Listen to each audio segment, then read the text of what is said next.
One of the things that we'll sometimes see in the clinic where people with back pain is that they might have a lateral shift going on. What that means is that your rib cage is not sitting level over your pelvis, and there's actually a little bit of a sideways glide to it.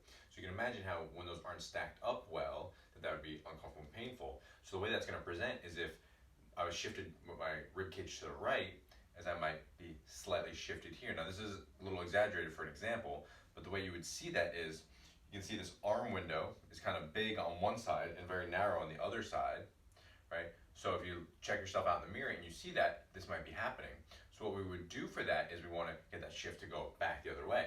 So we're going to take the side we're shifted to, this would be to my right side, and I'm going to put my right shoulder right up against the wall, and I want to keep my shoulder and my elbow against the wall. I'm just going to bend my elbow so my hand's out of the way, and then I'm just going to shift my hip to the wall. Right, so all I'm doing is I'm creating this sideways gliding of getting my pelvis lined up over my rib cage. What I don't want to be doing is leaning away from the wall. Right, the shoulder has to stay in contact with the wall. We're creating a lateral glide, right, not a tip.